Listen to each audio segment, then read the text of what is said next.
Check, check. 1, 2, 3, 4. Let's go! Welcome to another installment of Ballsy Uncut. However you're consuming this, I do appreciate it. In the world of social media, it's not immediate. You have to go find it. So I do appreciate you checking us out.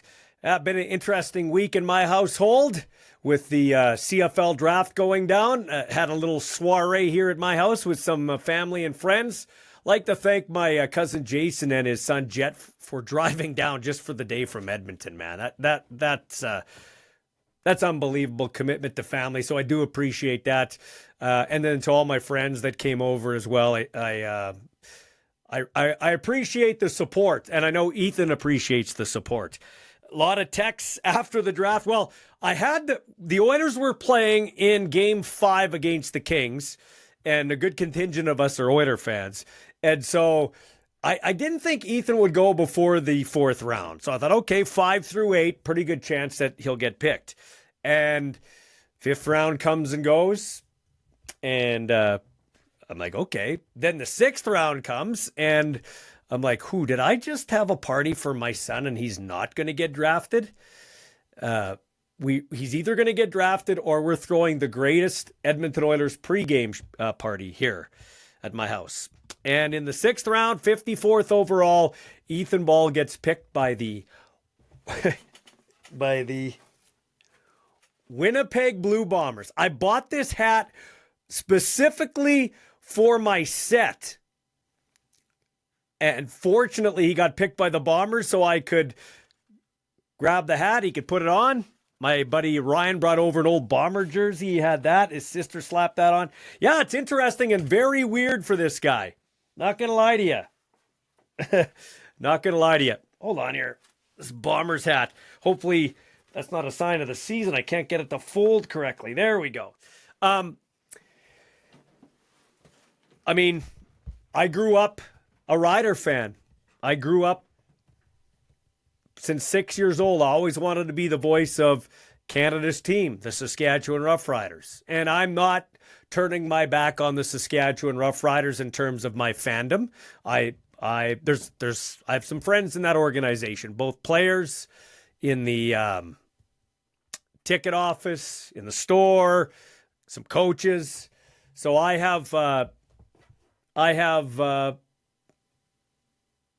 spot in my heart for the Riders that won't go away. But I'm very happy my son went to a quality organization. I in the past had been critical of Mike O'Shea working the refs, but I also said, hey, the guy works the refs. He sticks up for his team. Wade Miller works the refs and works the league, stands up for his team in the media. Kyle Walters, the general manager of a football team that has made the Grey Cup 5 years in a row. Yes, they're 2-3. Yes, the Argos have beaten them twice with backup quarterbacks, but they've got to 5 Grey Cups. So my son going to a football team in a special teams defensive back role could not find a better situation. I want to thank his agent, Rob Fry. And I want to thank all the people that helped Ethan get there. And there's a lot to mention. Zelko Stefanovic, who helped Ethan get into a tour of Wisconsin and Northwestern and a couple of other universities where he caught the eye of UND. I want to thank the UND coaching staff, Bubba Schwagert, Joel Swensfire, Danny Freund and the gang. I want to thank Weston Dressler for helping me get him into UND. I want to thank Rod Flair for helping train him in the early part of his career. Vincent Donaldson, Nick Lewis, Macho Harris, Dan Farthing, my cousin, Rider strength and conditioning coach. I want to thank him too. His high school coaches, Derek Pelon. There's a bunch of other people. There's a bunch of other people too. And if I miss you, I do apologize. So many people that have helped Ethan get to where he is. And for that, I'm eternally grateful. Now the work begins. He's got to try to make a team, but he did sign his first pro contract, so he is a professional athlete. Now, I'm going to still, this is Ballsy Uncut. I'm still going to call it like I see it.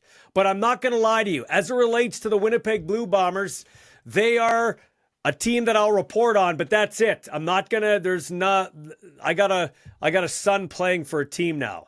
And I'm going to bite my tongue on what was written about me and my kid going into the draft by a certain website. And I know where they got the story from too, but I'm going to bite my tongue on that as well. Okay? I have a lot to say, but I'm a dad now with a kid who's in the professional league, and I've got to pick my spots a little bit. But to say I'm disappointed in a few people, if I told you some of the things that went on in this draft process for Michael Ball and the Ball family, swear to God, true story, your jaw would drop. Some absolutely classless, pathetic bullshit. But I'm going to bite my tongue for right now. But it is a proud moment for me. I'm not going to hide that pride. I am when I'm actually going to get Winnipeg Blue Bomber season tickets. Think about that. I am buying Winnipeg Blue Bomber season tickets. Think about that. 2 years ago, I had a dream. I turned to Luke Molitor in the booth and I said, man, would I ever love to be able to call my son's games one day? And part of me was like, man, wouldn't it be cool to call my son's games? He's a member of the Rough Riders. Well, 2 years later, I'm not calling CFL games. Maybe I'll get a chance down the road, but I'm still part of the league doing this thing, and I see it as an integral part of the league because radio is dying. Radio is almost dead. They're killing it. This is where it is now. Podcasting, Ballsy Uncut, the number one place for football talk, Canadian football talk is right here. I don't care what anybody says. Call it bragging. My grandpa always said it's not bragging if you can do it. So there you go. Ballsy Uncut and the Our Balls Are Bigger post-game show with myself and former Blue Bomber, Alouette, Cincinnati Bengal, the Angry Bird, Kyrie Zaber. He'll be back for a second season. So I can still cover the league I love. I've asked for the commissioner a number of times, Stuart Johnston. We'll see if they can get him lined up for the podcast. Hopefully Lucas Barrett can do that. But we're going to continue to highlight the movers and shakers in this league, both players and in the front office. So with that in mind, we're going to hear from Ryan Rigmaiden, the general manager of the BC Lions. We're going to talk as well with Mark Stephen, voice of the Calgary Stampeders. This is Ballsy Uncut.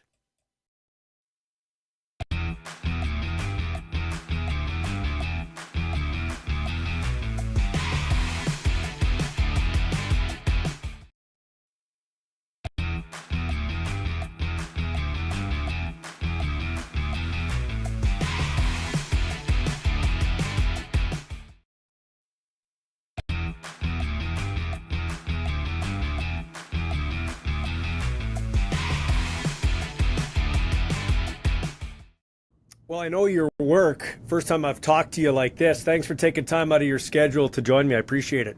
My pleasure. And again, congratulations to you and your family for this weekend. Yeah, it's weird being here and also being a dad.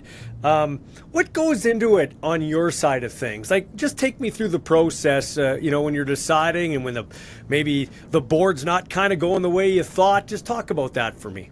Yeah, I mean, you're always trying to match, value with need. And so you saw a little bit of that with us, this past week with, we took Hayden Harris at number 11. He was the highest rated player on our board. Frankly, we probably had some other needs elsewhere, but when you're at 11 and you can get number 1 on your board, you just don't pass that up. And so as the board started to develop, you start talking about different possibilities of who's going to be there, what the other team needs are. You try to anticipate what the other picks are going to be, and then we had made that decision to trade up 3 spots with Toronto to pull the trigger on Mr. Jackson. So it was great. So Yeah, so talk about that. Harris. First off, he was raised in Regina, but collegiately around the BC area, just south of the border. How important is it to get guys like that kind of know the area, are comfortable with the area? You just referenced Finley too, who has obviously a deep family connection in the CFL and with the Lions. Yeah, no, you're exactly right. And one thing I learned early in my career here, and Wally always beat the drum, so did Neil and Mike Benavides, was, we call it geographic pull. Basically just saying, hey, guys that are in your market are probably more likely to re-sign and stay there and make it a career.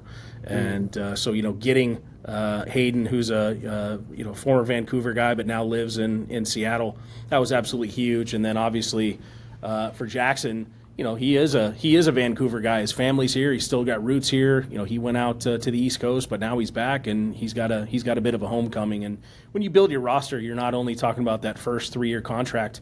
You want to be able to build things for the future as well as you possibly can. And so, getting 2 players like that are terrific football players is a good thing. Having the bonus of them being local guys is something that hopefully we can keep them around longer than that first contract. So Anthony Finley, his father, had a cup of coffee in the CFL. Brooks is a good friend of mine, did radio with me too after his CFL career, and obviously the grandfather, great-grandfather. So they've got a connection there. But do you ever get hesitant when you've got a guy like Jackson Finley who has other aspirations outside of football? Do you know what I'm saying?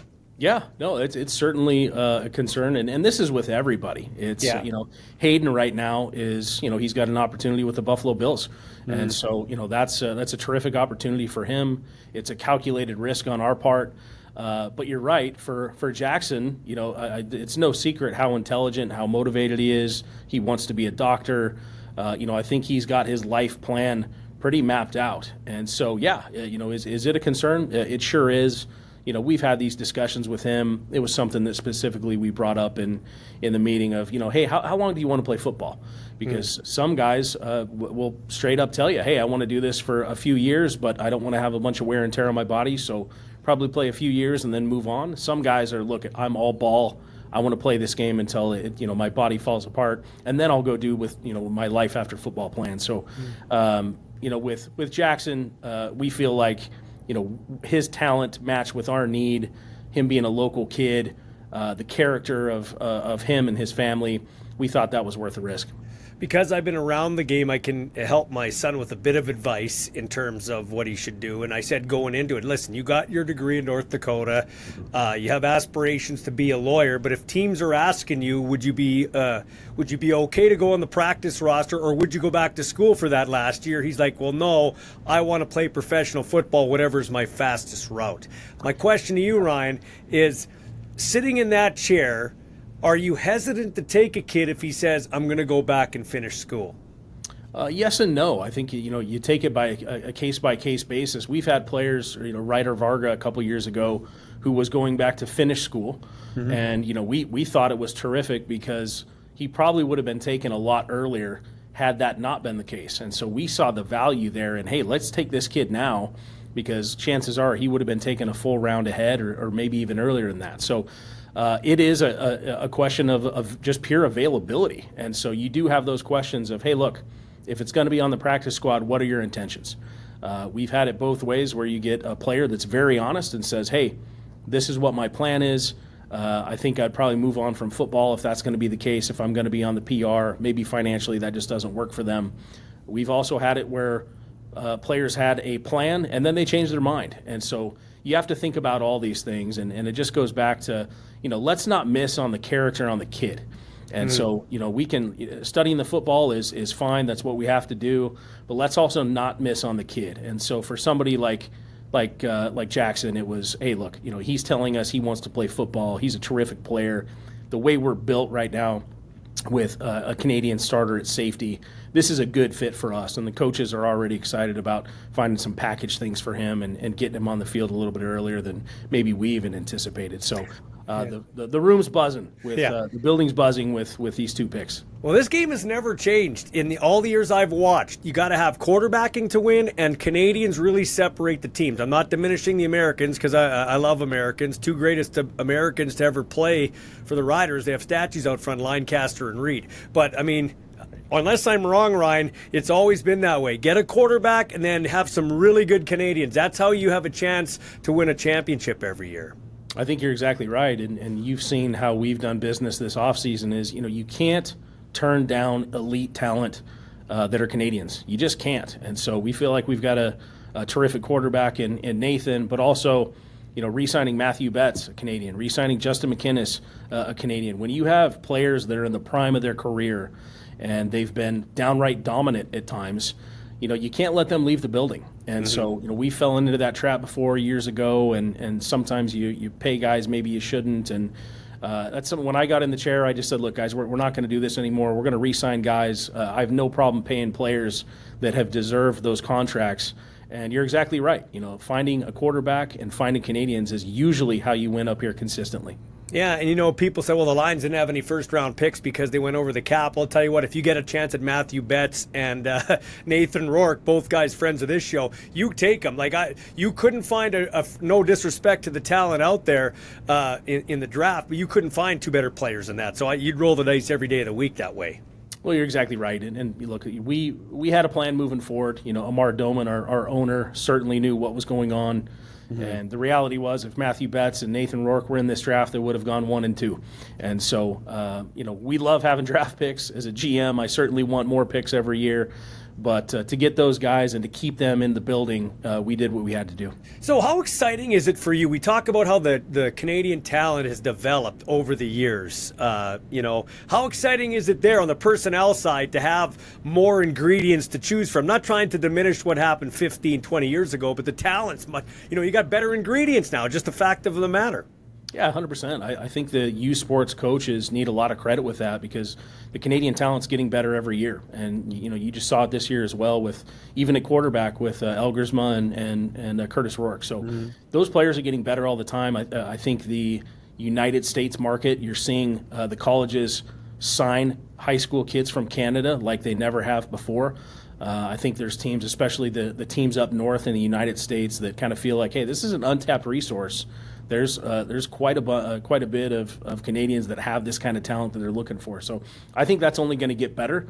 And I think as you give more of these Canadians a shot, I think they're going to show you what they can do.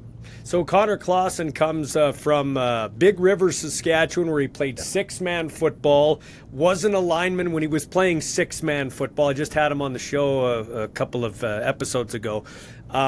Goes to the Thunder and then goes to the Rams. What do you like about his game? Yeah, just first of all, we had to identify our needs, right? And so over the last couple of years, we were able to take George Una last year in the first round. He's got unlimited potential. We feel like he's going to be really good, and he's going to be able to challenge at that right guard spot. But Connor is a big man that's played tackle, might have to kick inside for us. But when you see a big physical guy like that has his initial quickness, that was something that not only the personnel side, but the coaching side fell in love with right away.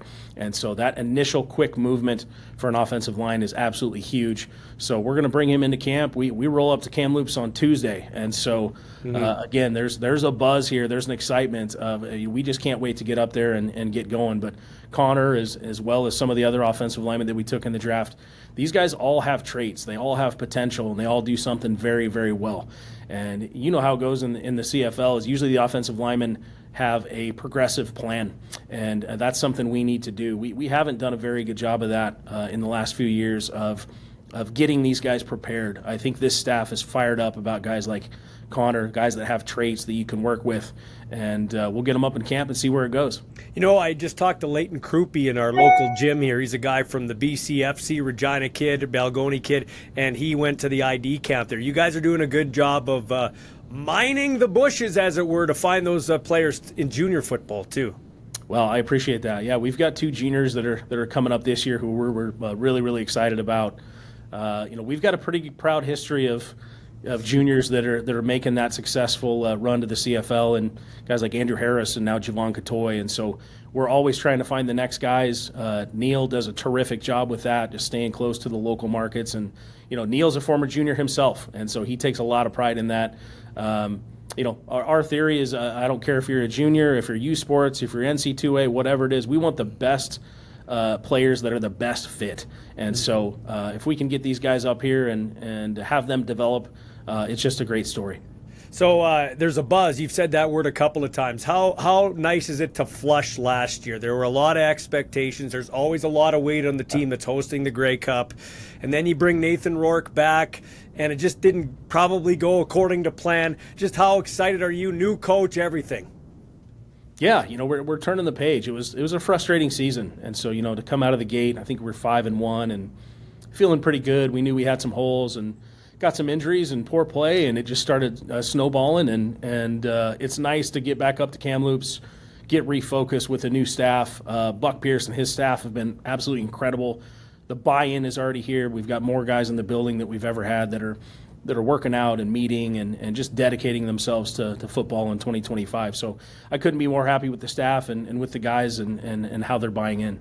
So I've been in and around enough locker rooms in my life to know kind of the setup of the locker room. And when you have a guy like Nathan Rourke come back, but it's Vernon Adams' team. It's just, I know sitting in your chair, and I'm not asking you to comment on this, but I can just imagine you're like, okay, like this is an interesting situation, but we can't pass up on Nathan Rourke. Where I'm going with this now is, how excited are you to have Nathan Rourke steer, nothing against Vernon, I like VA too, but steering this ship now, the undisputed guy, and he's out there now. I see him throwing on Instagram and everything like that. Your leader's got to be excited. He looks excited. He kind of came back, and like a lot of guys, Ryan, there's a little bit of a hangover. Like they're trying to make that ultimate dream the NFL. And when guys come back, I don't care if they admit it or not, there seems to be a little bit of a hangover. I feel like he's turned the corner. He's ready to go. Yeah, we're super happy with just the next step of the leadership for him, right?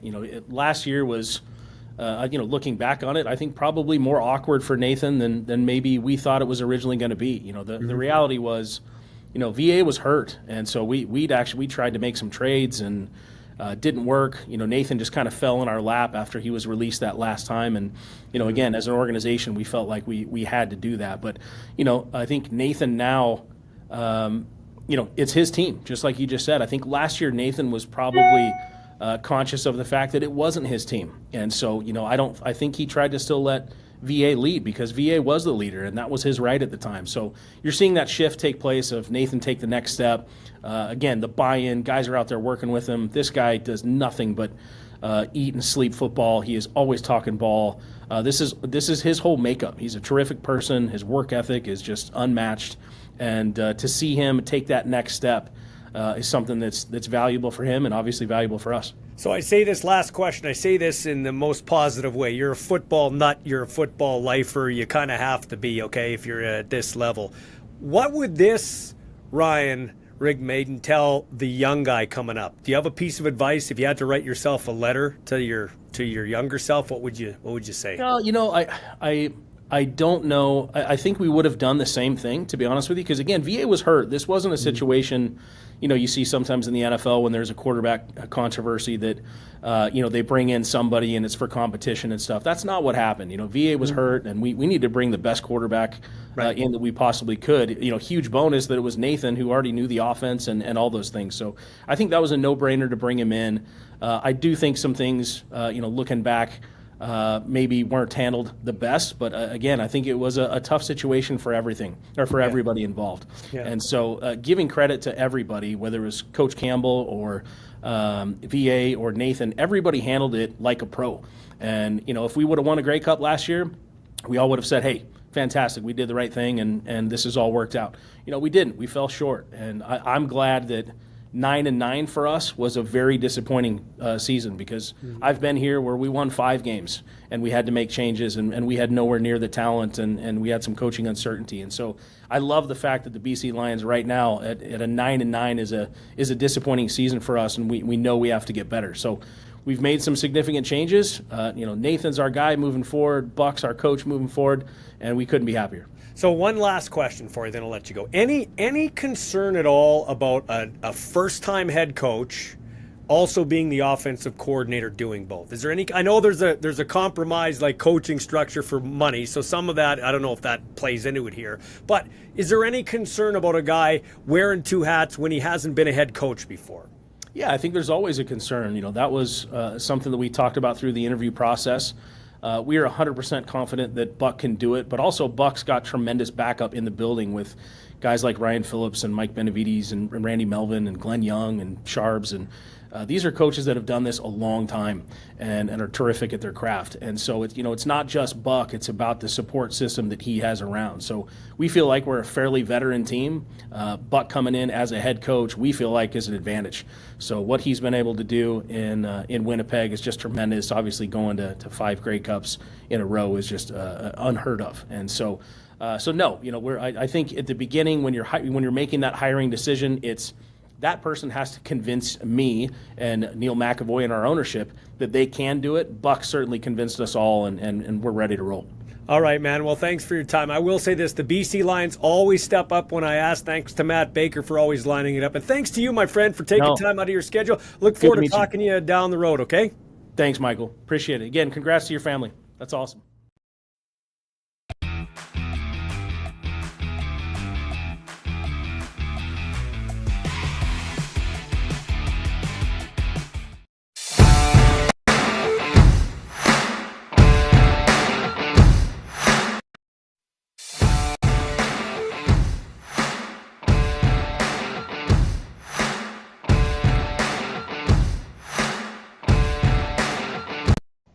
Always like talking to you, Mark Stephen. Welcome. How's life treating you? It feels, at least here in Regina, it feels like we're finally into true spring, almost summer-like weather, football weather.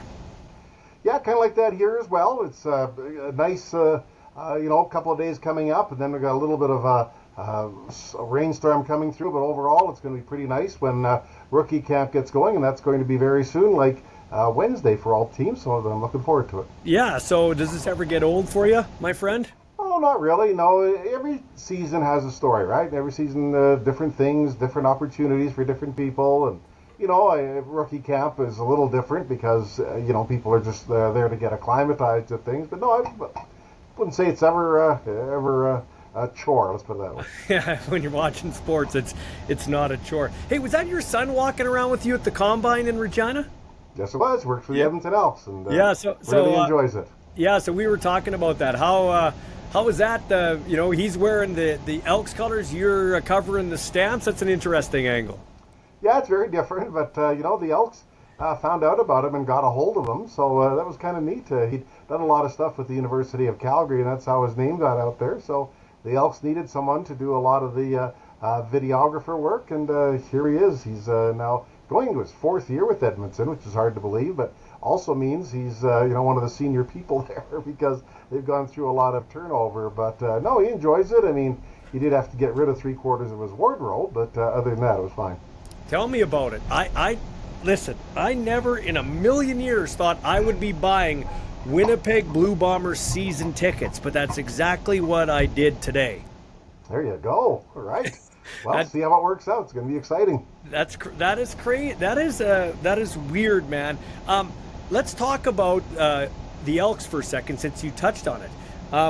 What do you think of what they did over there with Chris Morris, who was on the show recently, Mark Killam coming over there as the head coach? Well, certainly they're about the only team in the league that was more aggressive than the Stampeders in the off season. Obviously, they've got a mandate to turn things around. To tell you the truth, in the last half of last year, I think they were playing pretty well.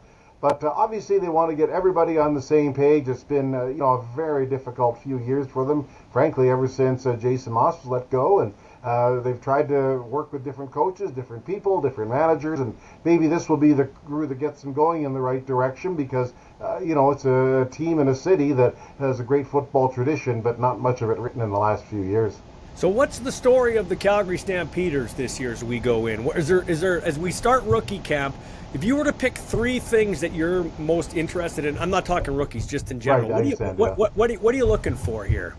Well, obviously the play of Vernon Adams. How's he going to bounce back? I mean, or at least fit into Calgary. I thought he played really well last year, to tell you the truth. Mm-hmm. But he's going to be the guy that's going to try to lead this team back to respectability and back into the playoffs. That's one thing. I'll be looking forward for a revamped defense. They spent a lot of money bringing in Webb from Ottawa and brought Flo Ormelad back to Calgary. So we'll see how those guys fit in. And number 3, just the overall vibe around the team. I mean, they're probably under as much pressure as anybody to get things going because they missed the playoffs last year, and the last 2 years have not been particularly productive.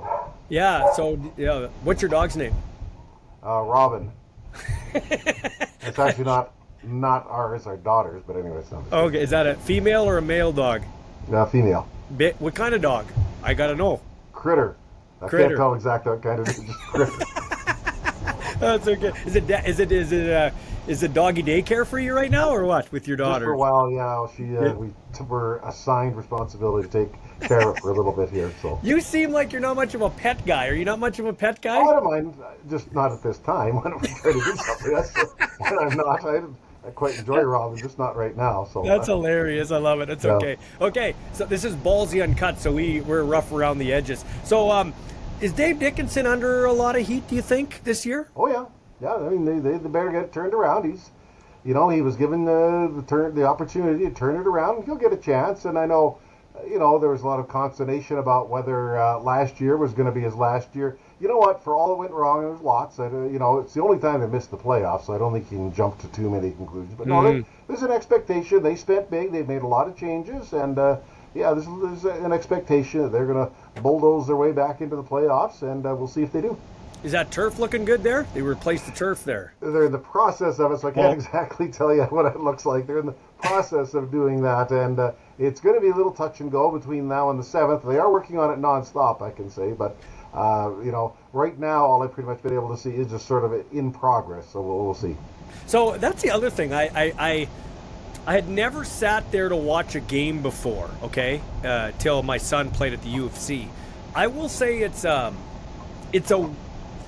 an old building, but it's maintained. It's like an old character home almost a little bit to me. Would you agree with that? Yeah, a lot of it is that if you get between the goal lines with a seat with a back on it, it's really good because it's a football-only facility. It wasn't designed with anything else in mind. So those seats are really good. You're right there on top of the action, very close. They're very good. Some of the other seats without the backs aren't especially comfortable, but nonetheless, they've got a good opportunity to watch the game from a lot of different angles. What the problem was with the stadium is the infrastructure underneath. When you go to get a drink or the facilities, it's old. It's still stuck in the 70s. So that's the real problem with it. But the actual seating bowl is fine. It's everything else that's a bit of an issue. So back to the Stamps. Where's the strength of this team this year as we head into the 25 season? Well, I'm going to say receiving core. They really revamped it. They do have Reggie Begelton returning, the team's MVP from a year ago. They added Big Rhymes, who I think is a tremendous receiver. I really like him. And also Tevin Jones, a receiver that I like. He's played a couple of other stops before in the league. They've got the Canadians. Clark Barnes is returning, and Philpott, who had a breakout year last year, 66 catches. So I think that's probably a strength of the team. And Vernon Adams worked with them. We'll see. But they went after some playmakers because last year they were not very explosive. They moved the ball, but just not very explosive at all. And they went offense heavy in the draft. Talk about your thoughts on the draft. Yes, they did. And, Damian Alford, I knew he was high on their list, but I didn't think he was at number 1. So they went and got him. He's a big target, runs well, very good size. At 6'5", bigger than the typical CFL receiver. So we'll see if he can break in and do it. I won't lie. I'm a little worried about the fact he didn't play much last year at Utah. He had 3 good years at Syracuse. He's from Montreal. So we'll see. We'll take him some time to get up to speed. I don't know. I heard it was also a coach issue, that there was a clash with the coach, not a clash with the player a year ago. Don't know. Let's watch it unfold. He's at a Kansas City camp now, and then we'll see what happens there. The offensive lineman they selected, certainly, he can never go wrong taking a Canadian, a good one. And in their judgment, I'd heard it from others, he was the top lineman, and then there were several others that were kind of behind him that were kind of interchangeable, depending on what you wanted. But they thought Fortin was a step ahead of everyone else. And then Vaughn, the tight end / quarterback, we'll get to see him in action. But that's, to me, the Tommy Stevens replacement, put in a big guy like that to take off and run around and do what he did so well for 3 years, and now will be doing for the Rough Riders.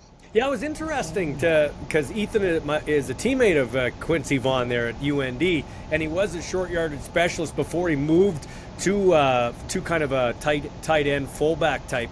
Is that how Calgary's planning to use him in that short yardage situation? Is that kind of why they took that pick?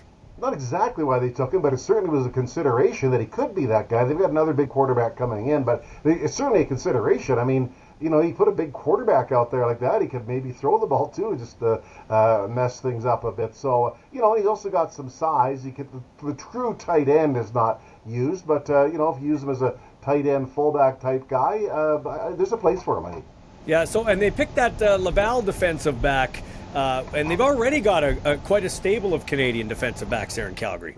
They got a stable of Quebec defensive backs. They seem to, that Anton Hay, they've got Ben Labrosse, who came out last year, and I thought it was tremendous. Really good rookie back there. So, they've got some Canadian defensive backs. Hay is considered a good candidate for special teams right off the bat. He's kind of fearless. That's what they believe. So, we'll watch how he unfolds.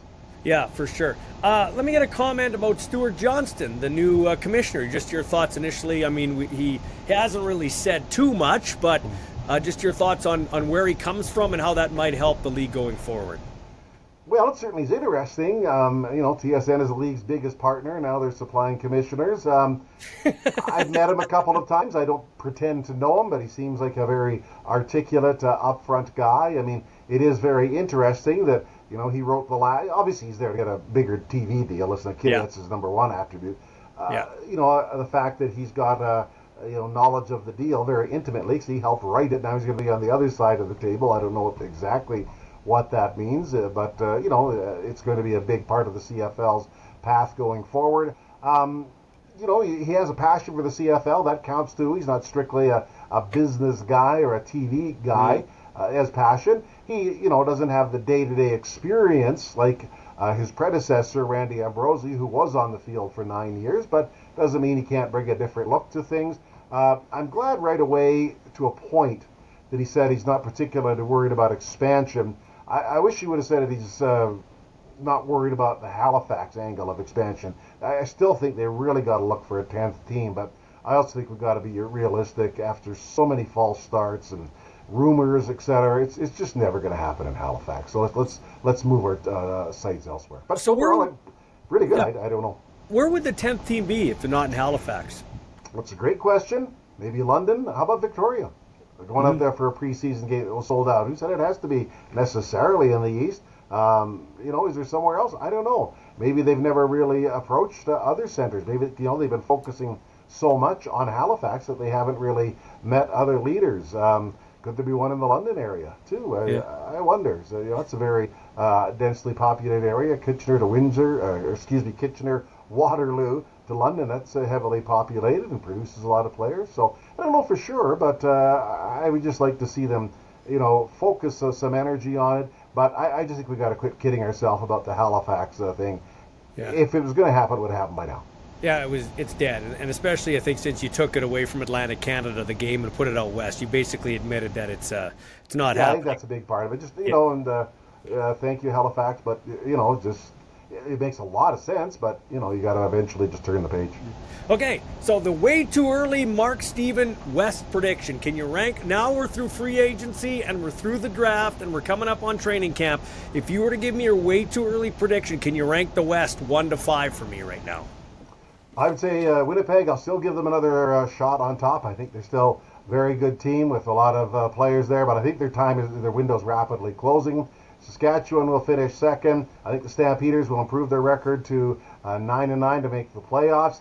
Edmonton will be just a hair behind. Not sold on BC at all. So we'll have to see if they get Rourke turned around. They better, because he did not play very well last year. Yeah, so what do you make of that? What do you think went wrong with Nathan Rourke, in your opinion, last year? Was it an NFL hangover? Was it a fractured locker room? What do you think it was? Well, a little bit of both. Yeah, obviously that caused a rift in the dressing room for him just arriving out of nowhere and just being handed the ball. I couldn't have been very... Vernon Adams didn't lose the job. He was just told it was taken from him. Because you look at his stats overall, they were quite good last year. So that didn't help. Plus, he hadn't played in a CFL system for a little over a year. He'd been through 3 or 4 other systems. So I'm sure those all contributed to what was going on with him. But, it didn't work last year. Better work this year. They've invested everything in him. Don't you think, though, okay, so I'm not disputing your picks. I'm not saying you're wrong. It's way too early to say you're wrong or right. But would that would be a failed season for the Edmonton Elks if they don't make the playoffs, because they, like you said, they weren't very good at the start, but they came on at the end and just missed the playoffs. I mean, I think they got to get in the playoffs this year to get some momentum going, don't you? Oh yeah, I agree. But Trey Ford, he's in a different world now. Number one starter, number one guy. Can he do it? I don't know. Yeah. I don't know. What do you think? What do you think? You've seen enough football players, Canadian and American, come through this league. Do you think he's got what it takes to be a starter? Starter, yeah. How successful, I'm not sure. You know, guys coming at him every week. It's different to be on and off the field the way he has been, a couple weeks here, a few weeks there. If he's the guy, he's going to have to really perform. And I'm not saying he can't, but he's going to be able to perform at a high enough level. That's the big question for them, because he's certainly the people's choice. Make no mistake about that. Are you surprised that his brother is the highest paid defensive back in the Canadian Football League? Rourke? No, Ford. I'm sorry. Ford. Yeah, Tyrell Ford. Yeah. Yes, I am. You know, a lot of money, but he's a Canadian. I know there's a premium on elite Canadian players, but yeah, I'm a little surprised. Yeah, did they pay the Canadian announcers now lots of money? Like, does Mark Stephen get the big Canadian veteran allowance there now, or what? Not quite there, but yeah, I'm a little surprised, to be honest with you. I think he's very good. I think he's got a lot of skill, but highest paid, not sure. I think there's some other guys that have had terrific careers and certainly deserve the big checks as well. Okay, one last question, hockey-wise. As we talk right now, Winnipeg, Edmonton, Toronto. Which Canadian team has the best chance of winning the Stanley Cup? I'd like to say Winnipeg, although they've had a real tough time with St. Louis. But I do think Winnipeg, I think this is their time. If they get through and start winning a couple more rounds, although I got to say I was really impressed with the way the Oilers came back in that Los Angeles series. As far as Toronto goes, good for them. They survived. You could see that the pressure was starting to get to them. But I don't think they're anywhere. I don't care who came out of that series. They weren't handling Florida. They're not handling Florida. So I think Florida will dump either one of those teams. And in this case, it's going to be Toronto. Think Florida wins the Stanley Cup again this year? They'll be in the finals. I'm not going to say they're going to win it, but they've got a good shot. Yeah. They've got a really good shot to win it. I mean, if it's Florida, Winnipeg, wouldn't that'd be the Maurice Bowl? But we'll just see what happens with it. It's Florida's very good defensively. Got a lot going for them. But here's the one thing that works against them: playing deep into the playoffs 3 straight years. Can they do it? Yeah, and I think the Oilers were gassed at the start too. Like, they just, I know they had injuries and everything. They just seemed not to be in it the first 2 games. Then it's like a switch went off, and they're like, okay, now it's like muscle memory week. Now this is the intensity of the playoffs, right? That's what it felt like. I agree. I think there's a lot of that, and changing goaltenders too. But I agree with you. I thought, they're, I'll just give you a quick example. I mean, they played to June the 24th, which is a separate show we can get into. That's ridiculous. Yeah. But we were there in Edmonton visiting our son by coincidence, and went and saw the first preseason game. The Flames were there, but that was September 23rd. 3 months later. Yeah. And just that's too much, I think. Yeah. I mean, it wasn't a preseason game, so it wasn't especially compelling. But the point I'm trying to make is those guys skated off the ice not even 3 months earlier. Now they're back, putting in the work to begin the next season. It's just too much. Yeah, it is too much. Okay, so lastly, it's a whole other show, but I do want to ask this. Do you think it'll never happen because of money? But do we need best of 7s until the final round, like the championship round? I'd be okay with the first 2 rounds being best of 5s, then best of 7, then the Stanley Cup best of 7. Well, you're dead on. It is about money, so that's. Yeah. But here's the thing: why can't you play back to back? Yeah, I don't get that either. That would be okay if they're not going to go to best of 7. And I am with you. It's because of the cash. How about they did used to in the Smythe Division days play 4 games in the first 5 days. Yeah, they did. You're right. I mean, they absolutely did. Why can't they do that now? Yeah. I know it's TV. They're trying to stagger it for the networks, but there just has to be a way to do it that, you play 2 games, Winnipeg, and then fly to Calgary, play 2 games, and, it could be a short series. But nonetheless, I agree with you that, especially in the first round, a best of 5 would work. Practically speaking, that'll almost never happen. But how about going back to the best, to at least putting games back to back? I agree. No travel, same teams, just do it. I'm going to throw one more in there. You mentioned Smythe. Dusty Wolf. He's a little bit bigger, but he reminds me of Mike Vernon, an undersized, athletic goalie that's who I think of when I see Dustin Wolf play net. Well, he was fantastic this year, and he's by far the biggest reason why the Flames actually had the same number of points as the lowest qualifier, St. Louis, but they lost out on the tiebreaker. He's by far the biggest reason. And they were a very compelling team to watch, too. They had a lot of drive and jab. But no question his record, especially at home, kept them in the playoffs chase all year long. And I don't think anyone had them finishing where they did this year. And it was actually a very compelling team to watch. It was a lot of fun to watch him play and some of the others. Is this your 30th year in the booth? 29. 29th year, okay. So Yep. quickly, what do you remember your very first call? Yeah, it was, the first preseason game was in Winnipeg. The first regular season game was in Regina when Jeff Garcia hit Terry Vaughn for a 104-yard pass and run. So that was really good.